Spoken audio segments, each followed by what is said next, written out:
Story 1. In February 2020, I was snowmobiling for the first time. My BF at the time was driving all day, and finally let me drive at the end of the trip. We had been dating for 2 months, and this was our first trip together. I'm going around the last bend, and I accidentally floor the snowmobile instead of pushing the brake. I go flying off a cliff and end up 50 feet down. The snowmobile is on top of me, upside down, still running with the bottom part spinning. My helmet has flown off, and my head is 1 inch from a tree. I am terrified. My BF managed to roll off the back at the last minute, and is trying to save me, but the snow is really deep, and he's having a hard time getting down the steep cliff. My legs are fully submerged in snow with the snowmobile on top, and I'm not sure if I'm paralyzed. He calls for help, and all these men run down to save me. When they finally pull me out, I can stand, and it's the happiest moment of my life. I'm not paralyzed. I don't have so much as a scratch on me. Do I have a concussion? Maybe, it's hard to say. The snowmobile also miraculously has minimal damage. Only the little plastic windshield part is cracked. In hindsight, this moment is where everything changed for me, but you have to understand, I didn't piece this together and come to this realization until months later. These are the differences. There was suddenly a pandemic. Everything was shut down within a few days. In my old timeline, there was a virus going around, but it had only impacted a few people and was similar to a norovirus or flu, not big enough to be worried about. I had a different job. At the time, I chalked it up to the pandemic. We were on the trip because I was about to start a new job. I had signed the contract, and I knew what the role entailed. I was going to start the Monday after. But after the crash, I couldn't get a hold of my new boss for 9 months, and he finally told me I got the job in November, even though I had accepted it in February. He also comments how I've never been into the office when he gave me a tour in January 2020, and we spent the day together. The role I'm in is completely different than the papers I signed. My loving, awesome boyfriend was physically abusive for the first time that night. He got blacked out and attacked me, choking me. He was crying the next day, and nothing like this had ever happened before. I thought he was traumatized from the crash and let it go. That was another thing that was different. I would have never let that go before. I come from a loving childhood where my dad was my best friend always. I would have never put up with that before the crash, and was shocked I did. In the old timeline, I was on a low dose of Effexor, Xanax, and blood pressure medication. I don't take any medication at all this timeline. Over the next year, a series of weird things that don't make any sense keep happening to the point I start to feel suspicious. I all of a sudden have an incurable disease I didn't have before. I'm in pictures I have no idea what the context is. I'm wearing clothes I don't own anymore. My friends have memories of me I don't share, and I'm getting more and more depressed. BF keeps physically abusing me, and I can't get out of it. I have no will to save myself. I just keep thinking, this can't be my life. This isn't my life. It just felt like I wasn't supposed to be here. And I finally look at Reddit and realize that I died in the snowmobile crash, and this is an alternative timeline I'm in. I start to just agree with friends when they say, remember when you said this as that, and we went here and did this, but I have no recollection. My CAT scans are normal at this point after visiting the ER. To be honest, I wasn't the most observant person to begin with. A new couch could be in the living room for days, and I wouldn't notice. So when all the stores and shops are different in one area of town, I don't know if that was always there or new. I finally work up the nerve to tell my sister, who is surprisingly supportive. She asks what else is different. There was this song in the other timeline. It was a very popular song by a Shania Twain or Sheryl Crow type. Anyone would know it. I sing it to her with the lyrics, and tell her we always used to listen to it growing up. She has no recollection of it. I type the words into Google. The song doesn't exist here. The longer I'm in this timeline, the more I forget the words and melody of the old song. Also, there was no iPhone 13 in the other timeline because Steve Jobs was superstitious, and it was supposed to go from iPhone 12 to iPhone 14. I notice little glitches like that are stupid and don't matter. How do I feel about it now? I've accepted my new reality. I feel bad for my sister and parents in the old timeline that they're dealing with my death in a freak snowmobile accident. But there's nothing I can do. Trying to find them again would be like trying to walk from Canada to Australia with no map. Impossible and a waste of time. I'm just making my reality the best I can now. It clearly for some reason wasn't my time to die. I mean, to the point of going to the afterlife if there is one. So I should do something important if I can. I was always agnostic before this, but didn't believe in different timelines. I thought movies like The Butterfly Effect and Run Lola Run were dumb concepts. Now I don't rule out anything ever. Story 2. This was just a few hours ago. I cannot stop thinking about it. The whole experience was extremely strange. My 2-year-old daughter was meant to be having her weekly custody night with her dad last night. Taking kids between parents' houses is currently permitted under COVID-19 restrictions. Usually she's fine with him, but he rang me at 1:30 a.m. saying that she was coming down with something and was very anxious and screaming for me. He stated he'd given her medication and done everything he could think of to calm her, but she just wanted me. It was clear he wasn't doing well, so I asked if he wanted me to come get her, and he said yes. He lives 10 miles away, so I wasn't very happy about having to go, but of course my daughter needed me, so I had a quick coffee and hopped in the car. A good portion of the route is pretty much on the highway, and I only remember seeing 2 cars on there as I got onto it. I presume key workers on a night shift. I usually get irritated by music in the car, but it was eerie, and I also wanted to keep myself awake, so just put on a generic top 40 station that was playing ads. As I got to my junction, I remember suddenly jolting and having this weird feeling of, wait, I'm here already. I remembered going onto the motorway and putting the radio on, and then suddenly it was time to pull off. Usually I'd have been on the motorway 10 minutes. You could just say that because nothing significant happened and I was tired, my brain just saw no reason to log the journey. But around halfway between my 2 junctions, there is a huge sewage plant right next to the motorway, and you can always smell it very strongly even if the windows are up. Usually on this route I know when I'm approaching it and hold my breath. Seemingly last night, though I just went past it without acknowledging it. Get to my ex's soon after and pick up my daughter. I have a coffee in his kitchen while he gets her stuff ready because I'm worried I'm too tired to drive safely and am regretting my decision to come and get her. My daughter is a lot calmer by the time I got there, but still very clingy towards me. We set off again. My daughter quickly fell asleep in the back, and I had the radio on a low sound, but still intelligible. As I pulled onto the motorway again, the radio started going glitchy and static. I just kind of left it as it was, expecting it to pick up again soon. Suddenly it starts blaring Nirvana, and weirdly loudly as well. Obviously a top 40 station wouldn't be playing Nirvana in 2020, so I assumed it was just interference and a rock station had took over. Bit weird, but it happens. I kept it playing and didn't give it much thought, until the song ends and suddenly starts telling me the latest news headlines in Reno, Nevada. Some random American city I've never heard of. It definitely wasn't a UK-based station for Americans in the UK, or something like that. It was telling me local news and the clearly American presenter then started on a tangent about some event that had been cancelled in the city due to COVID-19 and how disappointed his wife and kids were about it. I was dumbfounded and just carried on listening, wondering how the fuck this was possible and when it was going to cut out. Eventually I did, just as I was about to pull off the motorway again. It must have been on at least 5 minutes. After it cut out, the local top 40 came back pretty instantly. I've been home few hours ago, and my daughter has thankfully slept well. I haven't. I read online radio stations can travel further at night and bounce off the atmosphere. But fucking Nevada? Why would I be hearing that in Stockport, England? Perhaps if it was a station in on the US East Coast it might have made a slight bit more sense. That way it would only have had to jump across the Atlantic and not the entire continental US as well. That, along with the weird time lapse, has definitely given me the feeling the atmosphere was not right on that motorway. I cannot stop thinking about it. Story 3. It's 3 a.m. here, and I just woke up. I am typing on my phone, so please excuse my formatting in advance. Anyways, I had fallen asleep next to my husband who stayed awake. He was mainly on his phone watching videos while holding me. About 5 minutes before I woke all the way up, I feel him get up out of bed and start rummaging around. I wake up when he turns on the light, and he says, "Hey babe, I'm about to walk to the store. Do you want anything?" And I tell him, yes, just a drink. You can take my green credit card. So he asks where my wallet is, and I tell him to look in my nightstand.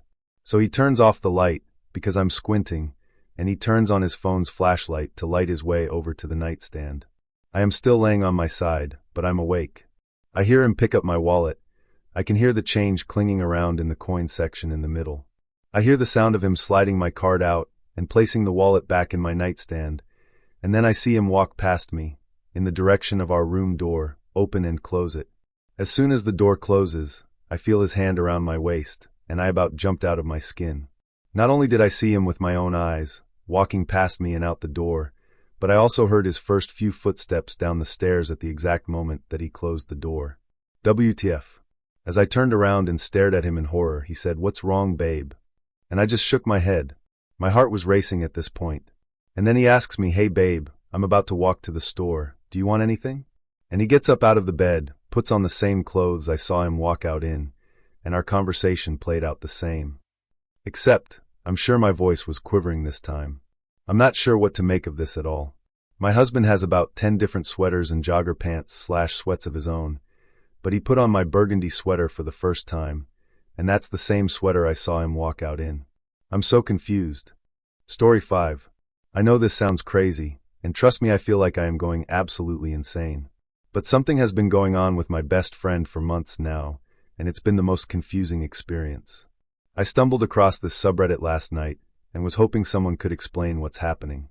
For backstory, me and my best friend Lily have known each other since kindergarten.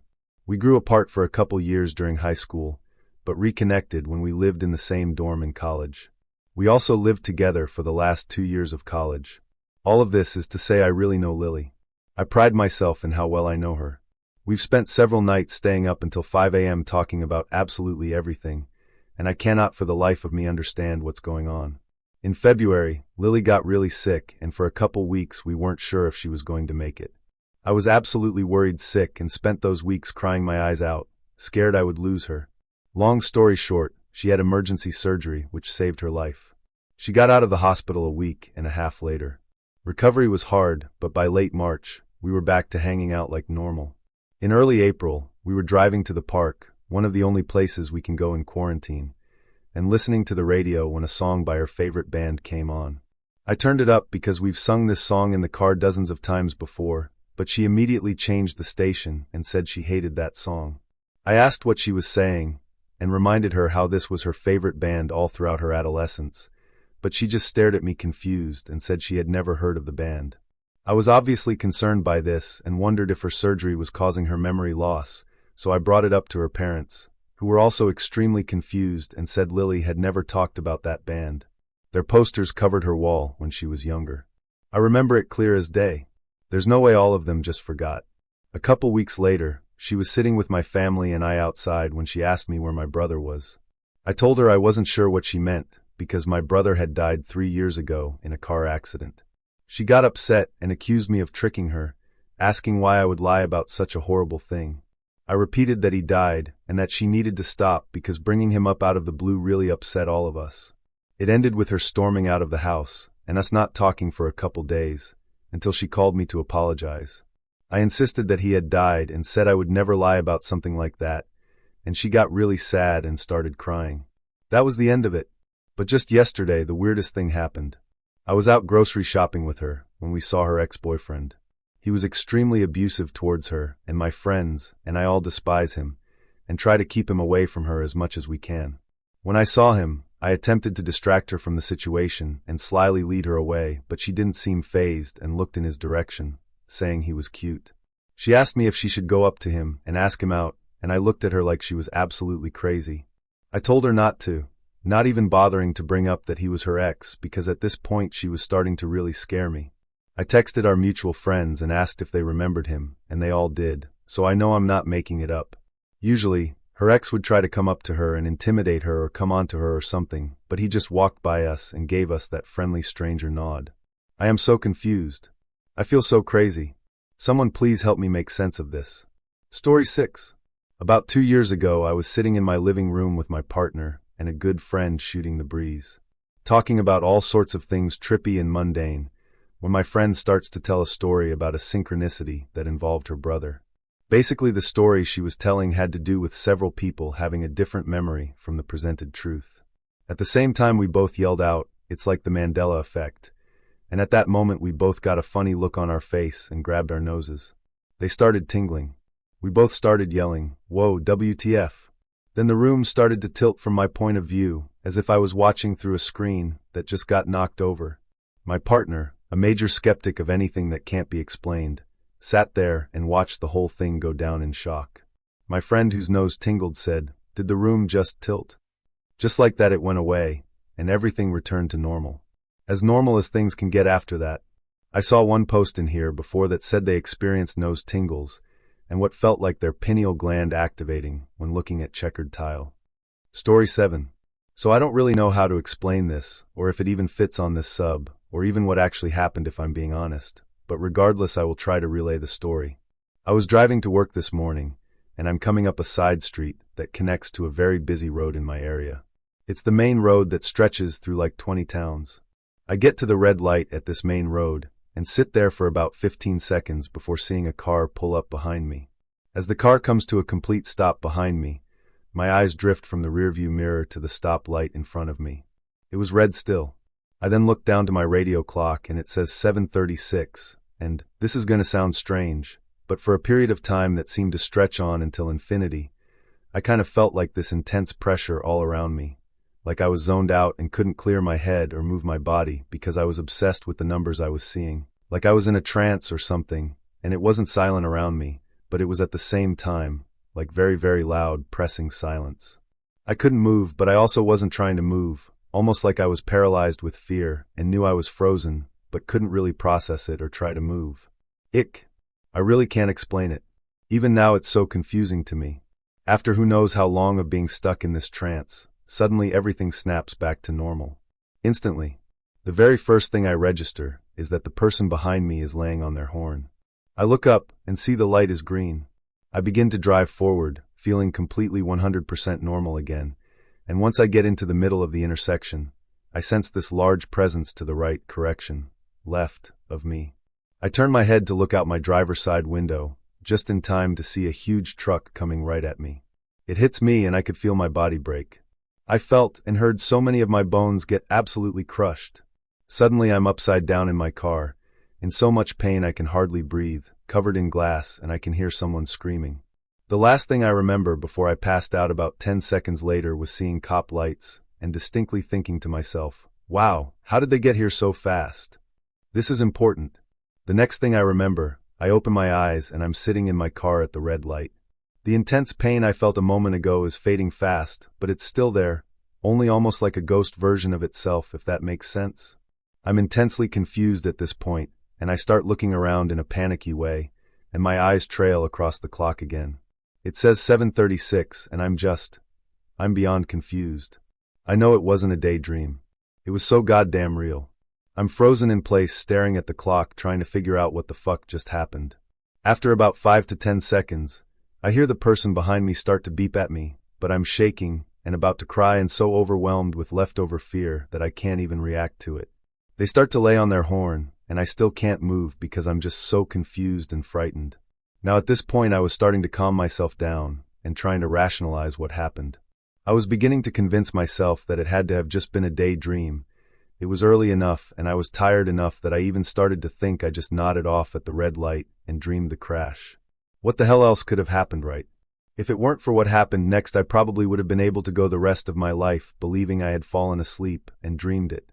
The moment the clock turned 7:37, like the very second the numbers changed, a huge truck comes barreling through the light, definitely speeding. They ran their red light and crossed right in front of my car. A few seconds later, a cop, who must have just been driving behind the truck in the first place, runs the red light as well, turning on his lights in the process and beginning to pursue the speeding truck. They both drove out of my view within a few seconds. I was so shaken I just pulled my car to the side of the road, right where I was, and sat there in silence for I don't even know how long. Like, what normal explanation could I possibly come up with for this? There isn't one. I hadn't seen the truck or the cop car before they ran the light in front of me. So how did the dream crash I had include those very specific and very real details? The entire area I live in is covered in trees, so it's not like I can see very far down the road in either direction. I know for a fact I did not see the truck or the cop car before I experienced the crash. I'm still so shaken. How do I rationalize this experience to myself? I feel disillusioned by something, but I don't even know what. I feel like I'm going crazy. I needed to share this with people who won't automatically dismiss this as a hallucination or a dream. Story 8. Yesterday, I was swimming at my local lake. I put my stuff near the water and went in. When I looked back after about 5 to 10 minutes of swimming and diving, I saw that a young couple sat next to my stuff. I kind of felt weird about them. They had this super weird aura. They both were about 20 years old. I remember the towels they sat on, one being red and the other gray. Then I lost my swimming goggles. They fell down to the lake floor. I dived down about 3 meters and came back up, which lasted about 5 to 10 seconds. When I looked at the couple again, because all the time I felt weird about them, they both were really old. They definitely retired. I thought maybe the young couple went home, and the elders came to sit there. However, the young couple was nowhere. There were around 10 people in a 50 m radius, and the towels were the same. At first I thought it was a visual glitch, but after I was walking by, I heard that their voices changed as well. Story 9. This was probably over 8 years ago. This'll be long, but I just wanted to get this out there.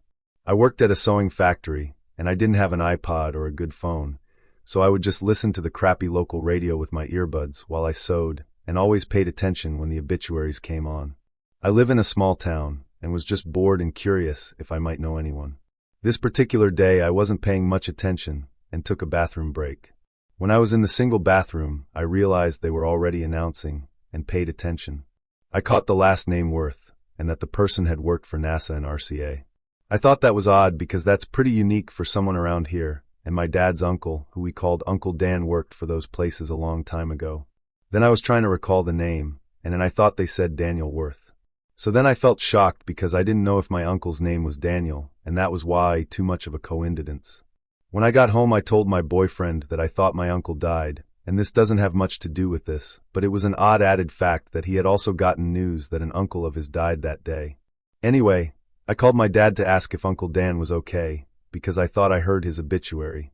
So he called around, and I guess through the grapevine he heard that another uncle just talked to him the other day, so he called back and said he was fine. So 7 days later my dad called me, and when I answered he just said my name and I knew. Then I just started crying as he told me. Someone happened to stop by his house and noticed a strong odor and didn't get a response. He was a total hermit and was always home. Cops ended up finding him, and they ended up estimating he had been dead for about 7 days. Just a little bit about him and how I felt about him for context. I only saw him a handful of times throughout my life, but he was my favorite uncle because he seemed so interesting and mysterious. He looked like a wizard with a long white beard, and his house was half underground like a hobbit house. He never really left home, and he would just sit and chain smoke and had long fingernails. I always thought he didn't seem sad, but his house was small, and the walls and floor were concrete, like he was in a little dungeon. I really felt for him. My dad told me that a long time ago when my dad was growing up, Uncle Dan was married to a lady named Dorothy, Aunt Dottie, and they were the happiest, in love, outgoing couple. Sadly, she ended up passing away, and that's when Uncle Dab made himself his little wizard house. So back to why I think he died. When my family and I were going through his stuff, I found a box of cassettes. I looked through them and found a tape with meditation written on it. I didn't say anything and just borrowed it to check out alone. When I listened to the tape, it was him talking to himself, saying, "You don't need your medication," and just telling himself everything is fine. He was on a lot of medication, especially for his heart. The saddest/sweetest thing I ever heard was at the end of the tape. He sang a song to Dottie, and it was so hauntingly beautiful. After all of this, I felt really good, like he was letting me know he now knew that he was always my favorite uncle by letting me know first that he had passed and letting me find the tape. Story 10. I'll preface this, as many here have, by clarifying that I am by no means a spiritual person. And having said that, I have no way to describe what happened to us. Back in 2019, my girlfriend experienced a memory of a situation that had not happened yet. We were both in my bedroom, in my house, and she was on the sofa trying to recall about a funny remark I had made to her. She says that she was reading something funny to me a few days prior, to which I replied with a funny remark, and she was telling me this because she couldn't quite make out what I had said. I was confused because I had no recollection of that convo. We dwelled on it for quite some time, while she tried to remind me that I was by the bathroom door, while she was laying down on the bed, but I had nothing. She eventually shrugged it off and forgot about it. Fast forward to a couple of days after. I had just showered, and I was drying myself off by the bathroom door frame, which is inside my bedroom. She is laying on my bed, reading something funny on her cell phone, right in front of me. She starts reading it back to me with an excited look. As she is reading it, her excitement seems to slowly fade away. I take my cue, and I start to make a funny remark about that story, but I stop halfway. I ask her what's wrong. She is pale, wide-eyed looking at the phone screen, when it suddenly clicked. She looks back to me, jumps out of the bed, and finishes the sentence I had just started. She knew exactly what I was going to say. It was exactly the memory she had 2 days prior. We spent a few good hours after the incident freaking out, trying to wrap our heads around what had just happened. No possible explanation, no déjà vu. She literally described that event days before it happened. I remember her mentioning specific sections of that story the day before. It wasn't a coincidence, a text that she read again by mistake, nor could it be me unconsciously playing a prank on her. It was really a memory of the future. So to update you all, she came over last night, and I had her tell me the story again. She confirmed some things. The text she read was from a tattoo on a photo, on Instagram or Facebook most likely. She distinctly remembered bits of the text on the moment of the memory, as well as a certain movement I did, followed by something I said. However, at the moment she actually read the text back to me, she definitely had never seen the tattoo before. And then, as soon as she read it, she felt a weird sensation as if the memory was rebuilding itself. When she looked at me, she said it felt like her memory and her sight sort of converged onto a single moment. That's when I asked her if she was okay. Then she got out of bed. She repeated what I had just said before asking, and completed with a punchline, but the remark had no impact at all. She said she had never felt so afraid before, because the feeling was too strange to describe. I'm obviously very skeptic myself, so I confronted her about it, asking if it was possible that she just saw the same image twice, if it could have been a coincidence, or if she actually just had a very strong déjà vu at the moment and the memory wasn't actually related. She denied all of it, said she was sure of the text when it first came to her mind, and she knew exactly what I was going to do and say. Story 11. English isn't my first language, so sorry for the grammar. This happened back when I was in high school, but I just can't stop thinking about it. When I was in high school, I used to take wrestling classes, every Monday, Wednesday, and Friday, would start at 6 p.m. and end 8 p.m. Even though it started at 6, I would always be there by 5:30. A few more people would come, and we would just chill in the park nearby. So, one day I went to my wrestling class by 5:30. It was kind of weird because I was the only one there. I just sat alone and waited all other people to show up. By 6 p.m. I was still the only person, but I decided to go inside and start the class, but when I entered there was absolutely nobody. It was really weird. All the lights were on, but there was nobody inside. I got outside and decided that I would wait a bit longer. At around 6:40 p.m., I got a call from my older sister saying that I should come back home. Also, she said, "There is someone following you. Do not take the way by the kindergarten. Come near the supermarket and walk home from there, and then the hang up."